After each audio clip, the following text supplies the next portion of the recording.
Without using a mathematical table or a calculator, evaluate this. So here, you need to use Polygons for you to show that you did not use a calculator. So we start with the bracket where we have now -3 times everything that is in the bracket. The bracket is 6 plus -2, that is 6 minus 2, because a positive times a negative is a negative. So that one is going to be 4. And then minus -12 divided by 4. That is the next division, which is going to be -3. And then plus 5. First you write the new, that is the numerator. The next one we multiply this, that is -12. Negative times a negative is positive 3 plus 5. -12 plus 8. And the answer is -4. The denominator. In the denominator, we start with multiplication, that is -4 times -6, which is 24, plus -3 times is -15. A negative times a positive is a negative, so it is 24 minus 15. And the answer is 9. Now we combine the numerator over denominator, which is equal to -4 divided by 9. Express this number in mixed number. It means this number is 5.5555 ikienda mpaka endless. It is a recurring number, so you say let R is equal to 5.555. So it means that 10R will be 10R will move this point to the next one. It will be 5.555. So ukiangalia after the decimal point, hii numbers zinafanana. Sikifanana, now you subtract. After the decimal point, kitu naangalia, are the numbers that comes after the decimal point the same? Kama zinafanana, basi you subtract. 0. 55 minus 5 is 50. 9R minus R is 9R. So 9R equal to 50 divided by 9 divided by 9. So R, my fraction, is equal to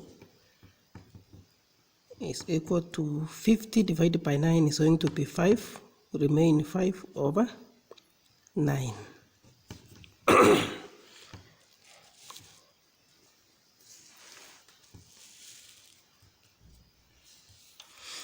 49 without using a calculator. So how will you show that you have not used a calculator? You should know that 49, 3 over 2 is the same as, this one is the square root of this number. It's the same as, this one is the cube, square root of 49. Hii venye imeandikwa hivi na hii ni same. Sawa sawa. But we know the square root of the cube, no. Ya chini ni square root, so hapa inakuanga square root and then the power is 3. So the square root of 49 is 7. So this one is 7 raised to power 3. 256 divided by 2401 raised to power 3 over 4 means, ya chini is 4. It means the fourth root of this number and then raised to power 3. The fourth root of 256 divided by the fourth root of 2401 and everything raised to power 3. That's what it means. Sawa? So here, the fourth root of this one is 4. The fourth root of this one is 7. Nimemaliza hii ndani the fourth root. The fourth root unafanya vipi? Kupata fourth root of a number ama fifth root, unafinya, kama unatafuta fourth root, unafinya 4 Sasa natafuta fourth root, tunafinya 4, alafu shift, alafu this here. Sawa? And then you put the number inside. For example, my number is 256. So you place that, you find the fourth root of that number is 4. If I wanted the fifth root of a number, fifth root in 5, shift this number, and then 32. We know that one should be right? Sorry, 32. Anyway, that is how you get the fifth root, fourth root of a number using a calculator. Now we have this one as the fourth root of the number inside here, and then everything here is to power what? Power 3 because of this power. So then finally now we will have we have this one 7 raised to power 3 times, because it requires multiplication, times this one, which is now 4 raised to power 3 over 7 raised to power 3. 7 raised to power 3, this one and this cancels out. 4 raised to power 3 is 64, and that is the final answer. A rectangular floor of a room measuring this long, this wide, the room is to be covered with square tiles. Calculate the minimum number of square tiles that can be used to cover the floor. So we are looking for the minimum number of tiles. First, let us get the factors. 4.2, let us use 42. You can assume that one is in millimeters, and then 54. The common factors here is the factors times 3 times 7. Here the factors for 54. The room is 54 and 42. So we are looking for the factors of this. That this one is 2 times 2 times 3 times 3. So the greatest common device of this one, we are looking for the GCD. It is going to be 2. The number common here is 2. The number common here is 3. So the greatest common divisor is 6. So this 6 is in centimeters or millimeters, whichever it is. We need to turn. Remember hapa niliweka 50, ilikuwa 5.4, nikaweka 54. So to take this 6 back, I will put 0.6. So 6 is the same as 0.6 nikipeleka into meters. Now to get the number of is 5.4, the area of the room times 4.2, you divide by the area of the square. So one side of that tile is 0.6. So the square of the tile will be 0.6 times 0.6. And this one will give you 63 tiles. Give you 63 tiles. So here we start with the numerator. To simplify this, unajua hii ni sum, hii ni product, the sum here is -1. So unatafuta namba mbili inakupea the sum -1 and the product -6. Those numbers are -4 and 3. -4 plus 1 plus 3, the answer is -1. So now we simplify that one, that is 2x square minus 4xy plus 3xy. This one will give me negative this, minus 6xy y square. Now I group them into 2. I will have 2x into the remaining x minus 2y, right? Plus the common factor here is 3y into x minus 2y. Now kwa sababu hii na inafanana, now you group this and this, that is 2x plus 3y x minus 2y. Utakuwa umemaliza the numerator. Tunaenda kwa denominator. Denominator pia, the product ni 4, the sum ni -4. Ni namba gani mbili ukipiga inakuletea +4, ukiziongeza inakuwa -2. So those numbers is -2, -2. Sawa? So -2 plus -2, the answer is -4. -2 times -2, the answer is 4. Very good. And now we put x square minus 2xy minus 2xy plus 4y square. Now we group them into 2.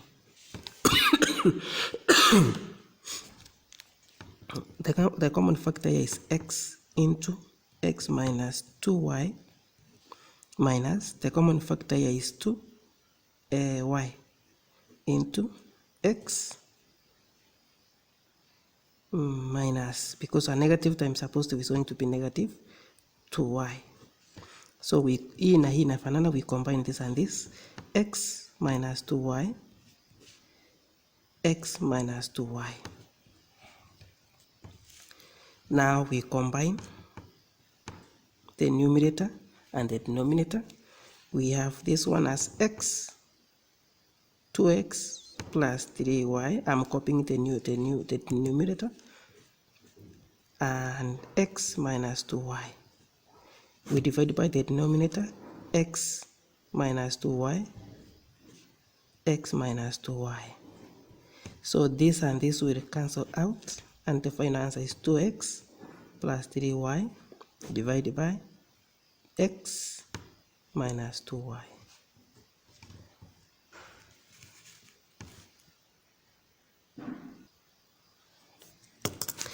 The line y, 2y plus x is equal to 1 is perpendicular to a line L. Line L passes through point 2, -1.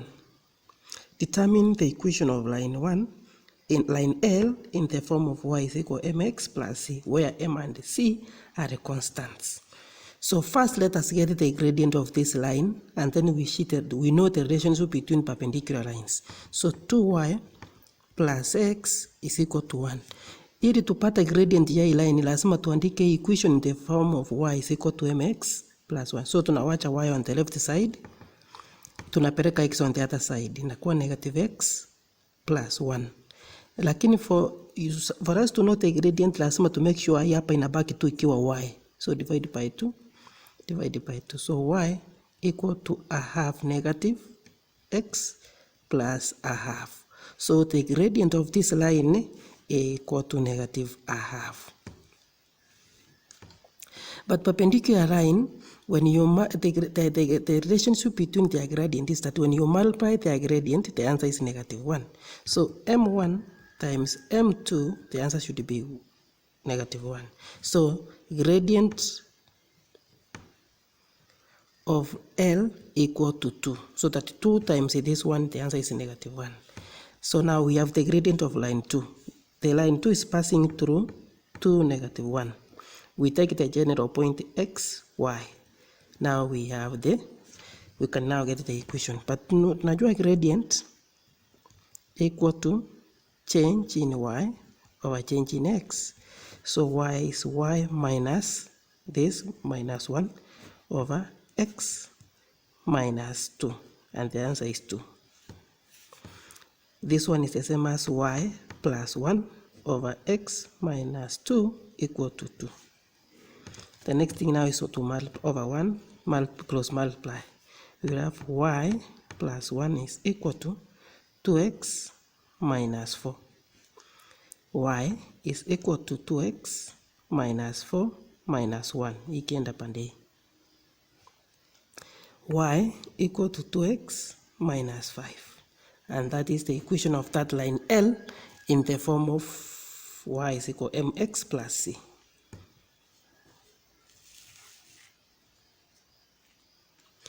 The sum of interior angles of a regular polygon is 1260 degrees. Find the size of each exterior angle of the polygon. The sum is given by the formula n minus 2 times 180, or 2n minus 4 times 90. This one gives us the sum. So we can use either this or this. But this n minus 2 times 180 equal to 1260, the sum. So let us open this, which is 180n minus 360 is equal to 1260. Like terms together, 180n is equal to 1260 plus 360. 180n is equal to 1620. So we divide by both sides by 180.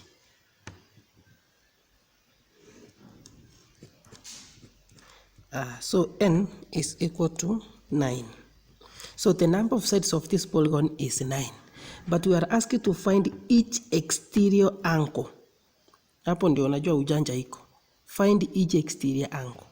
So each exterior angle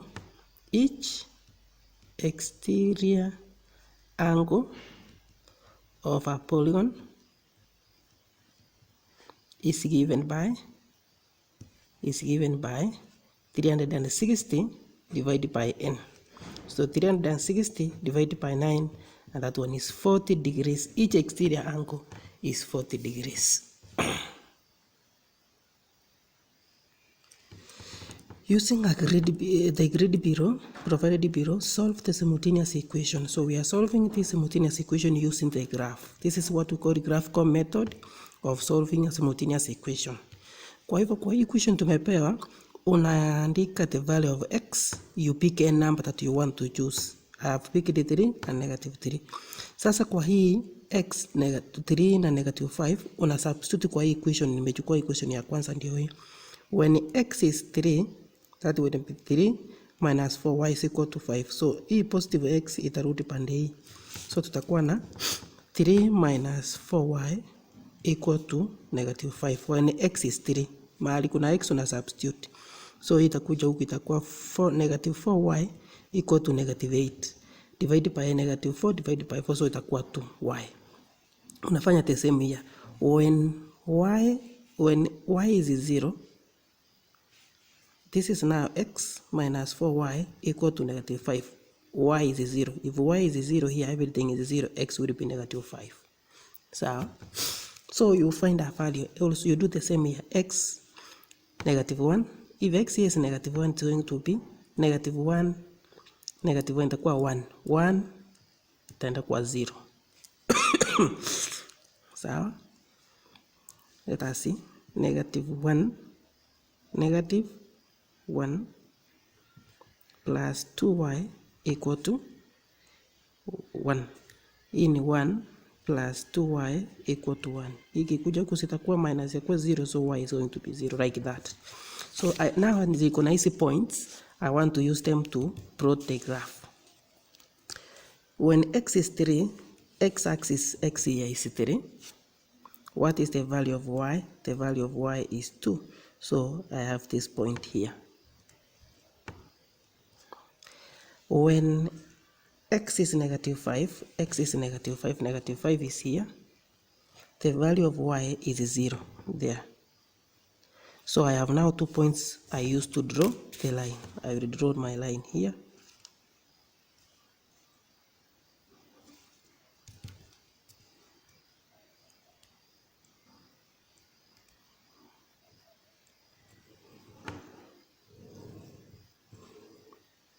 I have drawn my line, and this is my line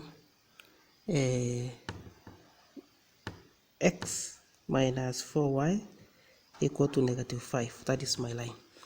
Then I have the other line, x is negative 1. When x is negative 1, y is 0. That is the point here.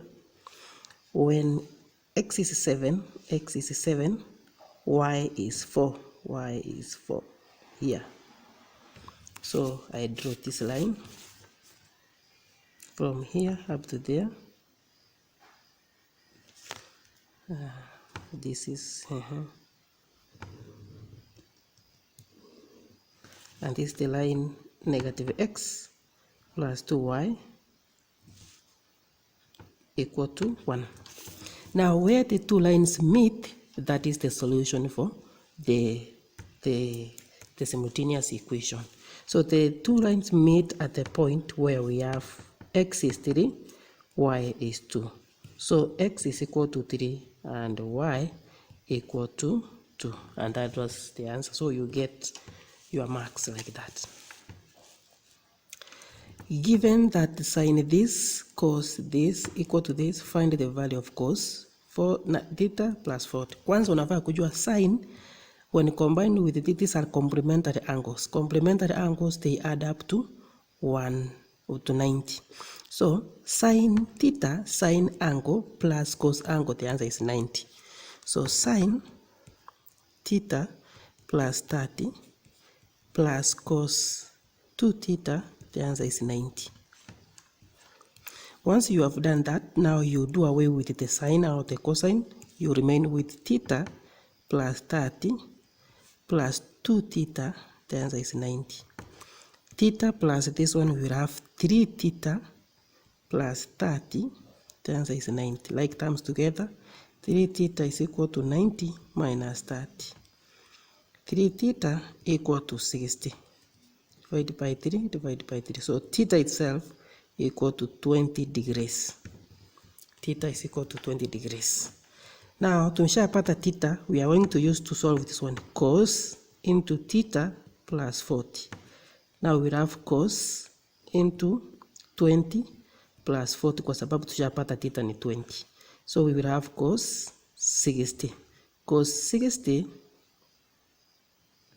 is the same as 0.5. You take your calculator and place cos 60, which is a half. In the figure below, AB and CD are arcs of two concentric circles. Center O, angle AOB is 60, and AD is 7, BC is 7 centimeter. So tuko na hapa two sectors.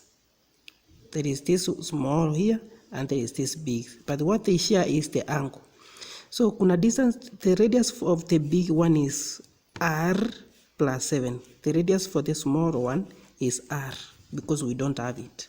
So r. So we know how to get the length of an arc. This is an arc. But we have given that the perimeter of ABC, the perimeter of ABCD is this. Find OA. Find OA.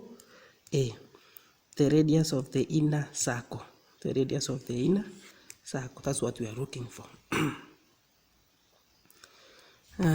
Kwanza, let us get the length AB, because for us to get the perimeter, lazima tulikuwa na hii ndio tukaongeza zote zikakuwa 28 or 3 over 2 over 3. So let us get AB. AB is an arc length. And the arc length is gotten by theta over 360 2 pi r. So this one will be 60 over 360 times 2 times pi r. So we are going to have pi is 20 over 7. So we can cancel this one here, this here, 6, here 1, here 3. So we are going to have pi divided by this one, we are going to have 1.0476 r. So the length AB is 1.0476 r. But when you add this, you add everything here. So length AD, length DC, this is also another arc length. This is another arc length, but the radius is going to be r plus 7. DC is going to be 60 because they are sharing the angle over 360 times 2 times pi 20 over 7 times radius, and the radius is going to be r plus 7. that is the radius.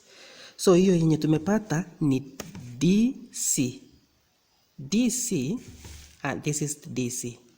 But to get the perimeter, you add the DC, you add 7, you add AB, and then you add this. So, and then plus 7 is in 14, and then plus AB. AB with tumepata hiyo ni 1.0476 R. All of this will give us 28 2/3 centimeters. All of this will give us that. Now we can simplify. 6, 3, 1. Now we will have this one.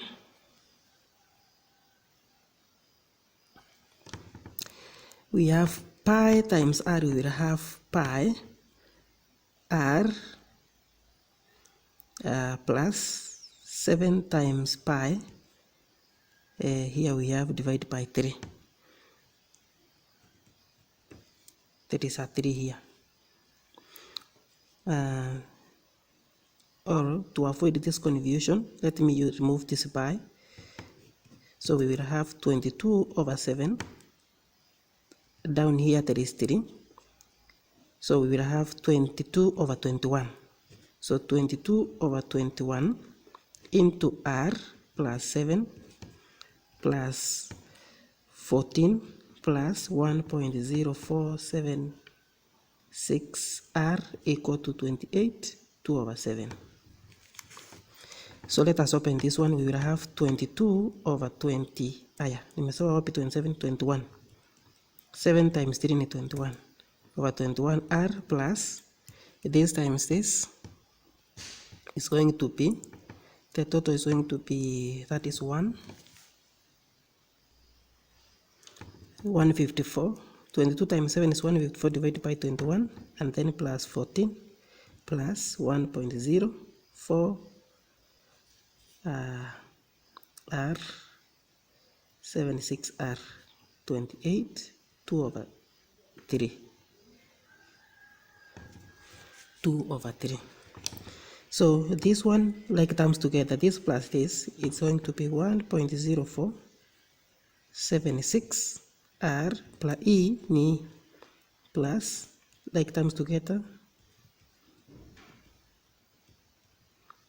plus e divided by itakuwa 7.3334 is equal to 28 2/3. Hii ukiongeza hii itakuwa 2.0952 r is equal to, ikikuja pande hii itakuwa, you subtract that, this one is going to be 7, so itakuwa you subtract, is going to remain 7.3334. Hii utaichukua pande hii kwa subtraction, sawa? Itabaki 7 this. So we want r, you divide by 2.0952 divided by 2.0952. This one goes, so r, you realize that it's going to be 3.5 centimeters.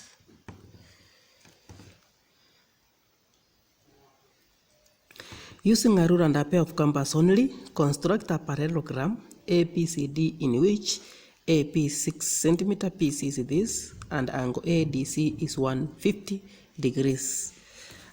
So if we sketch, that parallelogram will look like this.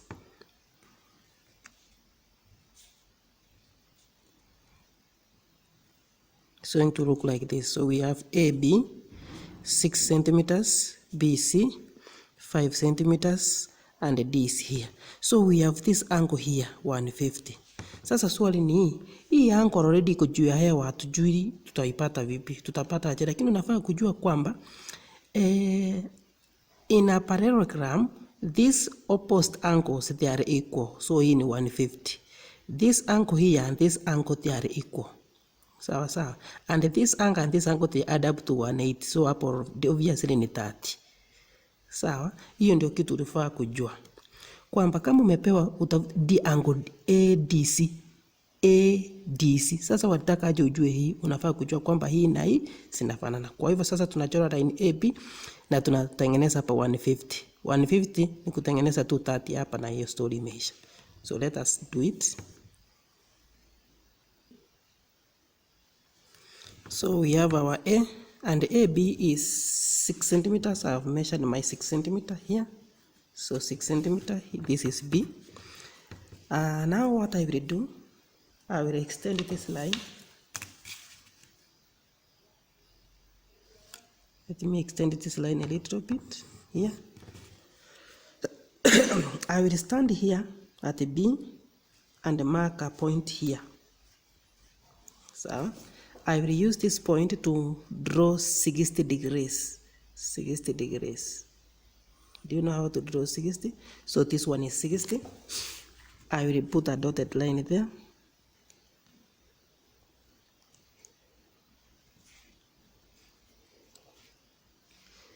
This one is 60. So, but what I want 30. I want to bisect this 60 nipate 30. So to bisect an angle, you mark here like that. And then you stand at this point here. You open the pair of compass, whichever length you want. Stand here.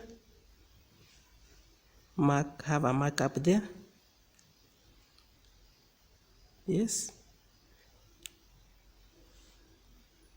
Stand here na ingoje iache kufade. Mark it here. Now by doing nimebisect hii ilikuwa 60, nimebisect mara mbili, that is 30. So now I have my line.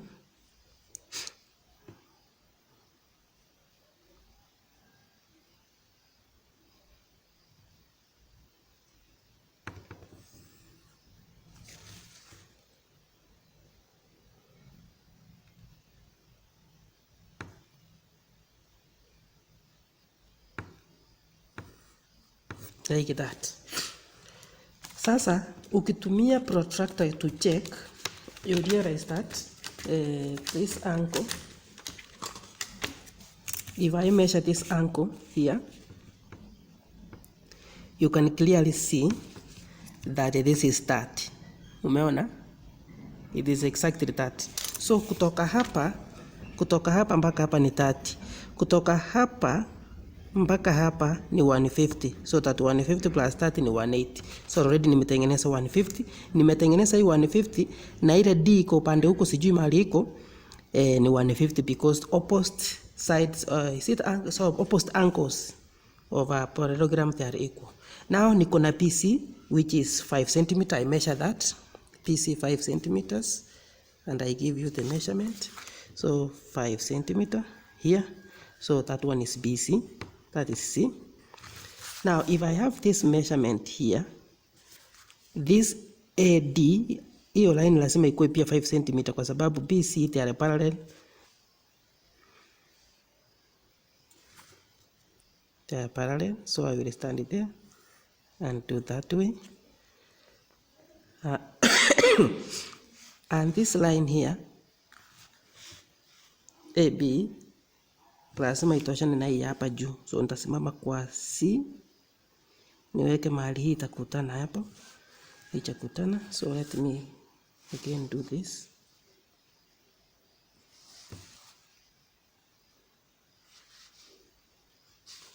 Very good. So hapa mahali zimemeet, I will join.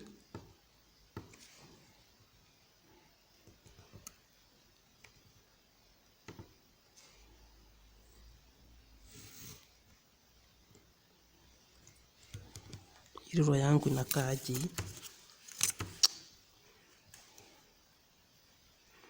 Why are you letting me down? So, and then I will join this one.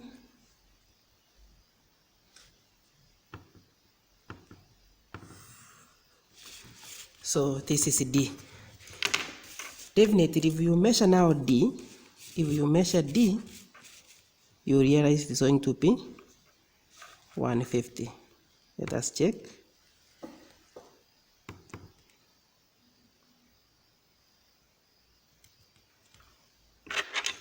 Are you seeing that it is 150 here? Yeah, this is 160, this is 150, this is 140. So already D ni 150 na umepata marks yako. Thank you very much. Next. A Kenyan non-government organization NGO received donation of this dollars. Calculate the amount of money in Kenya shillings the NGO got.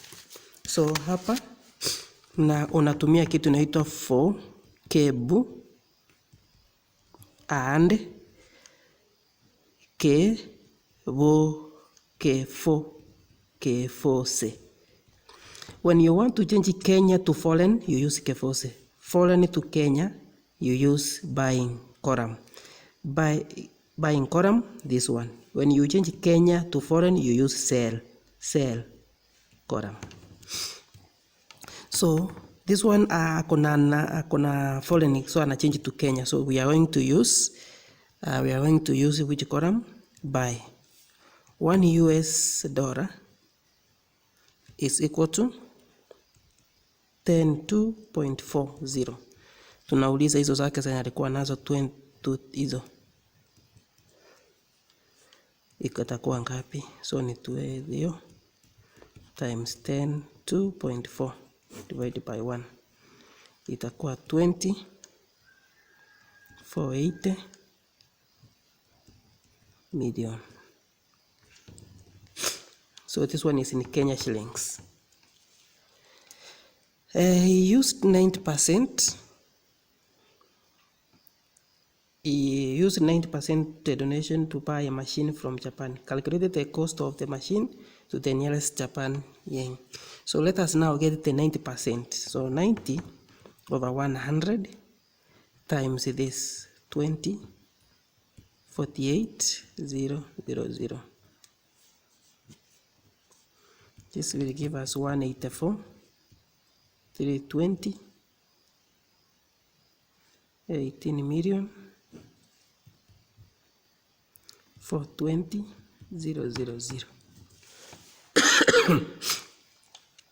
So this is the money that was used to buy the machine. But we know that now we are changing Kenya shillings to yen, because in Japan they use a yen. So we are going to use, it is now Kenya to foreign. So Kenya to foreign, we are going to use kefose, and that is the selling column. So 100 yen, Japanese yen, is equal to 93.3 Kenya shillings. We are going to ask 18,420,000 Kenya shillings will be called how many yens?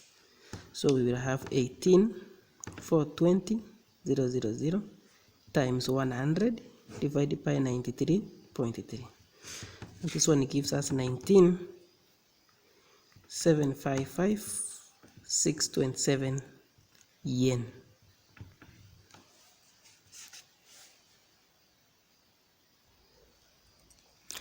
A chord of a circle 7 cm long subtends an angle of 60 degrees at the center of the circle. Determine the area correct to 2 decimal places of the major segment of the circle. You mark that. So this one is a circle which has a chord. So, and this chord is 7 cm. Hatujui ni chord ni radius ama ni diameter ama ni gani. Lakini what we know, a chord goes to the center, a chord also goes to the center. This one is radius. But we have been given the angle at the center is 60. So if we divide this one like this, we will have here 30 and here is this 30. This one from here, this chord is 3.5. 3.5 you may divide. So we can easily now get the radius using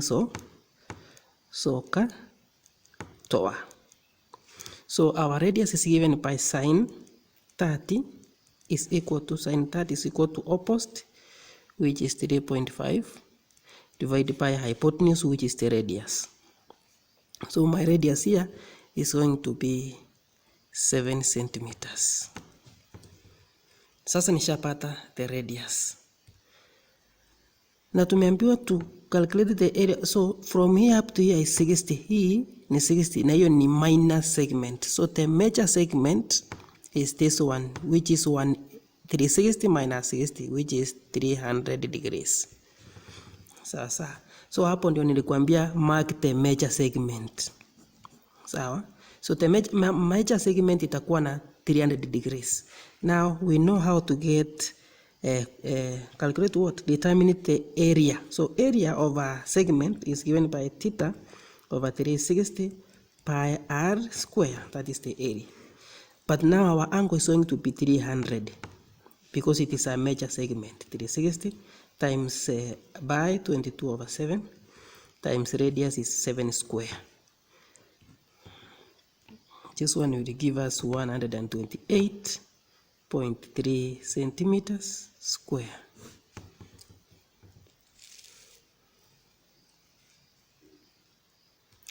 A vertical electric pole was erected 6.4 meters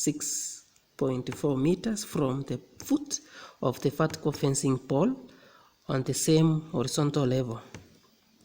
The fallen pole, the fencing pole, is 2 meters high. The angle of elevation of the top of the electric pole from the top of the fencing pole is 30 degrees. Determine the height of the electric pole corrected to 1 decimal place. So you need to, so if this is the fence, let me just sketch the fence. The fence has a distance to the pole, which is 6.4 meters. And let me say this one is the post. So, and this is the fence, the top of the fence. This is the fence.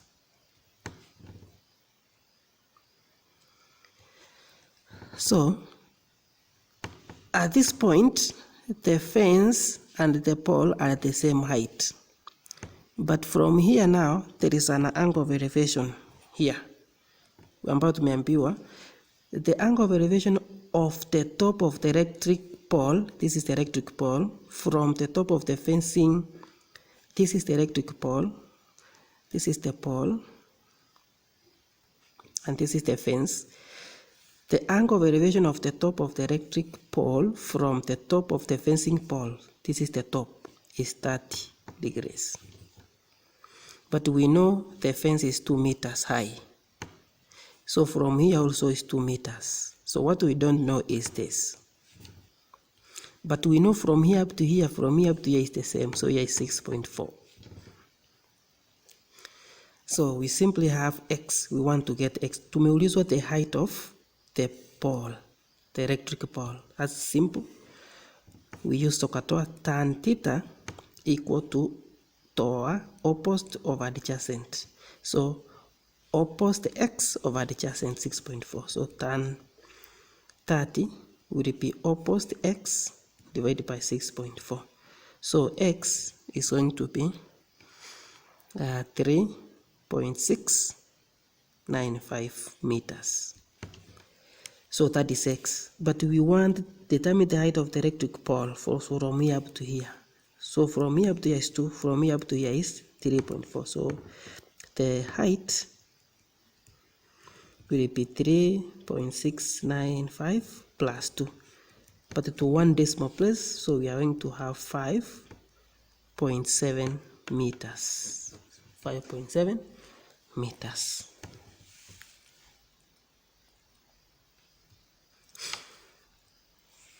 Here you just need to add the time they took, 1.35, 31. So we are kimbia 45 minutes.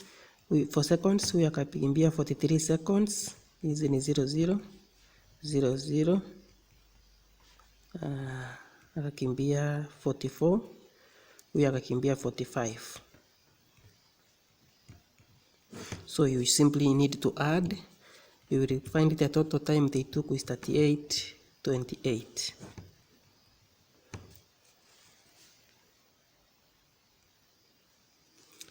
The figure below shows a quadrilateral ABC on a mirror line M1, M2. This is the mirror and this is the object. Draw the quadrilateral this one, image of this under the reflection in the mirror line. Kwa hivyo kama hii ni mirror, the distance from C to the mirror itakuwa the same distance from the mirror to C1. The distance of B to the mirror will be the same distance, the equal distance from B to the image. Hiyo ndio kitu nafaa kuchukua. Kwa hivyo draw a perpendicular line from here to the mirror. Extend that line here and measure the same distance. B to the mirror, a perpendicular, make sure it is straight, a perpendicular 90 degrees. Iende kwa mirror, na from the mirror mpaka hapo the same distance from this here will be the same distance there. So you make sure you draw perpendicular, a very straight line. You will use a protractor to ensure that your line is perpendicular.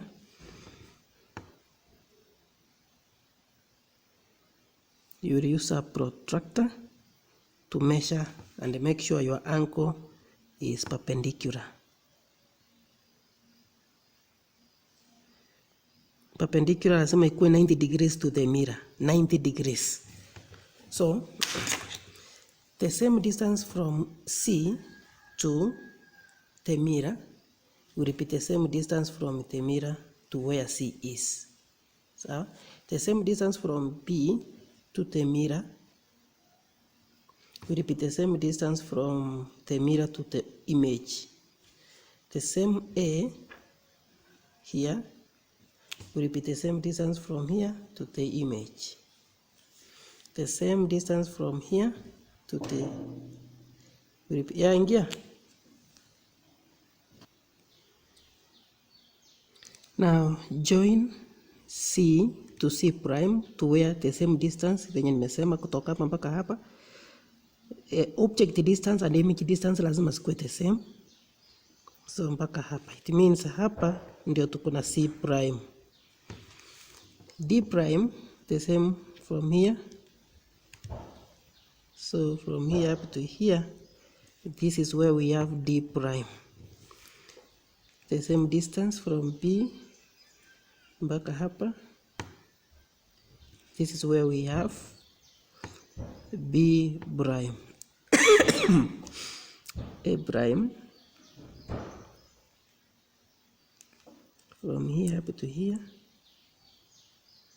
This is where we have A prime. Now what you do, you join these points.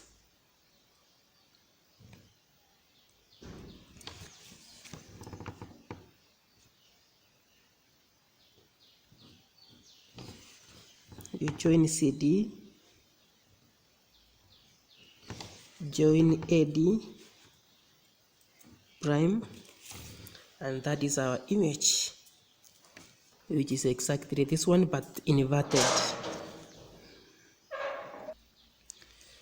So you can see it is the same, but hata ukisimama mbele ya kioo mkono wa kulia inakuwa kushoto, jicho la kulia linakuwa la kushoto, kwa hivyo inakuwa inverted. Inakuwa not inverted but inakuwa kuna venye huwa ina change, so ndio maana imechange hivyo. Sasa state the type of congruence between this so what the congruence between this one is the opposite congruence. So or indirect, we call it indirect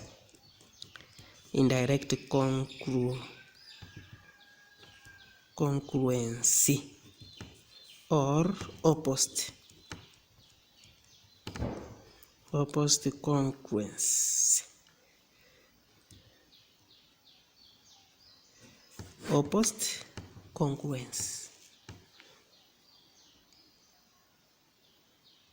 Maisha ni magumu.